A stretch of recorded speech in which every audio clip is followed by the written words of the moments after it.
siang Bu, saya atas nama Oktavianus Retno Agung ingin mempresentasikan hasil UTS saya yang telah diberikan oleh Ibu.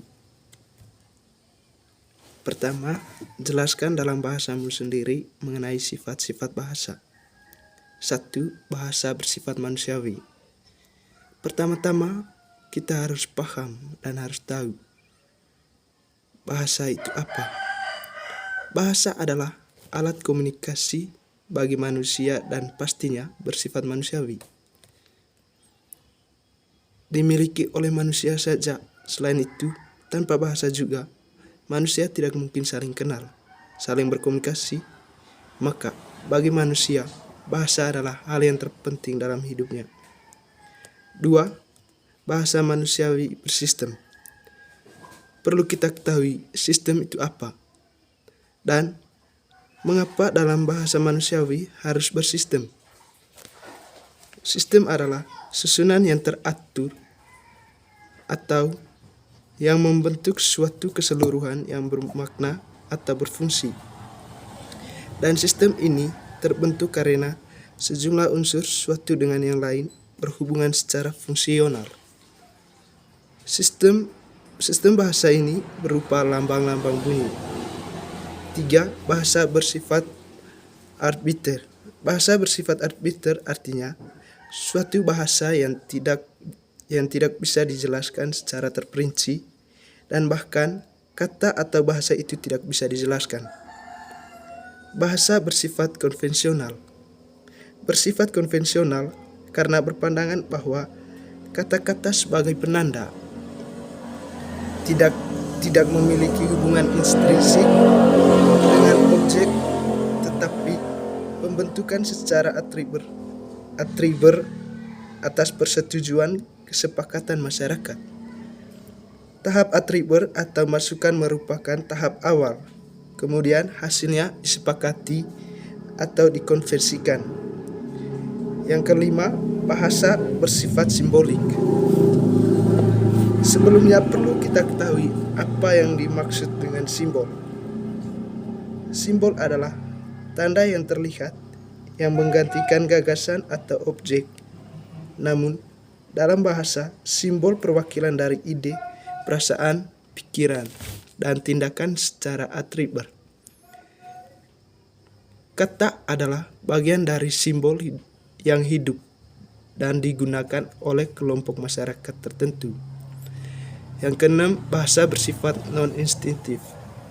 Bersifat non-instintif artinya bahasa tidak diturunkan dan dimiliki manusia secara generatis. Artinya bahasa tidak diperkhususkan, di mana bahasa bersifat umum untuk seluruh manusia. Karena tanpa bahasa, seseorang tidak dapat menjalankan fungsi bahasa sebagaimana mestinya. Yang kedua, jelaskan dengan bahasamu sendiri mengenai hakikat atau konsep bahasa. Konsep bahasa. Bahasa dapat diartikan sebagai alat atau sarana komunikasi antara manusia dalam menyampaikan ide atau gagasan secara lisan atau tulis. Konsepsi bahasa menunjukkan bahasa sistem, lambang bunyi, ujaran, dan lambang tulis digunakan untuk berkomunikasi dengan orang lain. Yang ketiga, jelaskan dalam bahasamu sendiri mengenai sejarah bahasa Indonesia. Sejarah bahasa Indonesia lahir sejak 28 Oktober 1928. Mengapa? Bahasa Indonesia lahir sejak 28 Oktober 1928. Karena pada saat itulah perjuangan para pemuda Indonesia menunjukkan kepribadian Indonesia yang sesungguhnya. 4. Jelaskan dalam bahasamu sendiri mengenai fungsi dan kedudukan bahasa Indonesia sebagai bahasa nasional. Fungsi kedudukan bahasa Indonesia sebagai bahasa nasional. Yang pertama, lambang kenegaraan nasional, di mana bahasa Indonesia mencerminkan nilai-nilai sosial budaya dan bangsa. Bahasa Indonesia menjadi persatu bagi keragaman yang ada di Indonesia. Yang kedua, lambang identitas nasional. Bahasa Indonesia membantu kita untuk berkomunikasi kepada setiap orang dimanapun wilayah Indonesia. Sebagai pemersatu bangsa dengan latar belakang sosial budaya bahasa yang berbeda-beda. Yang terakhir, alat penghubung antara daerah budaya di Indonesia. Yang kelima, jelaskan dengan bahasamu sendiri mengenai fungsi dan kedudukan sebagai bahasa negara. Bahasa resmi negara, di mana bahasa Indonesia diperuntukkan seluruh negara Indonesia. Bahasa resmi untuk kepentingan perencanaan dan pelaksanaan pembangunan nasional. Yang ketiga, alat penghubung antara budaya, ilmu pengetahuan, dan teknologi yang ada di Indonesia. Yang terakhir, bahasa Indonesia juga sebagai pengantar di dunia pendidikan. Jelaskan dalam bahasamu sendiri mengenai asal-usul bahasa Indonesia. Jawab, bahasa Indonesia adalah bahasa pemersatu. Dan perlu kita ketahui bahwa bahasa Indonesia atau asal-usul bahasa Indonesia adalah bahasa Melayu, di mana bahasa Melayu sudah disesuaikan dan diperkembangkan dengan zaman dan iptek. Lalu, alasan mengapa bahasa Indonesia berdasarkan pada bahasa Melayu. Alasan yang pertama, bahasa Melayu mempunyai daerah penyebaran yang luas dan dikenali oleh suku bangsa di Nusantara. Penyebaran bahasa Melayu yang semakin meluas. Bahasa Melayu bersifat terbuka, mudah menerima unsur baru, atau mudah menerima unsur dari luar, dan ditentukannya bahasa Melayu mudah untuk dimengerti.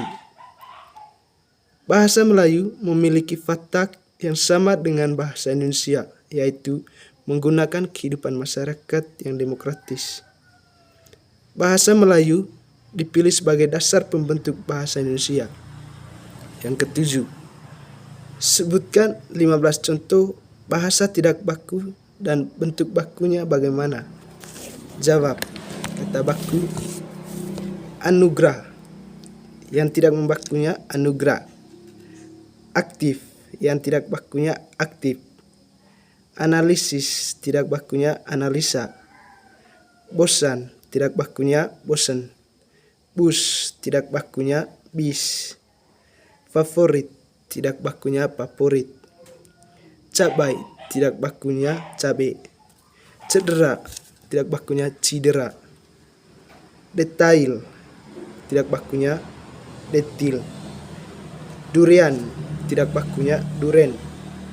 Februari, tidak bakunya Februari. Coklat, tidak bakunya coklat. Fisik, tidak bakunya fisik. Fundasi, tidak bakunya fundasi. Dan foto yang tidak bakunya adalah foto. 8. Sebut dan jelaskan dalam bahasamu sendiri tentang ragam bahasa Indonesia.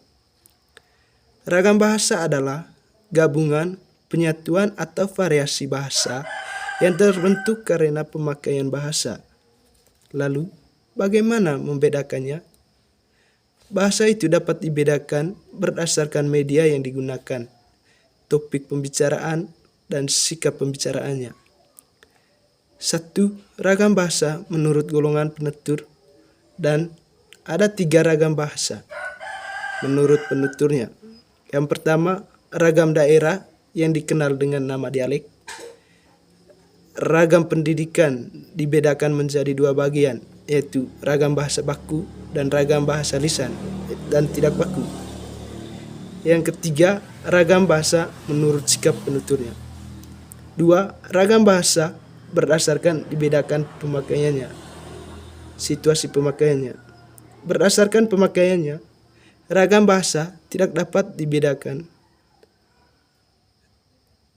menjadi 3 bagian, yaitu ragam bahasa formal, semi-formal, dan non-formal. 9. Apa perbedaan ragam bahasa lisan dan ragam bahasa tulis. Jawab. Ragam lisan bahasa merupakan bahasa yang dilafalkan langsung oleh penutur atau pembawa materinya kepada pendengar. Dalam ragam bahasa lisan ini, tentunya penutur atau pemateri saling berinteraksi secara langsung oleh pendengar atau lawan bicaranya.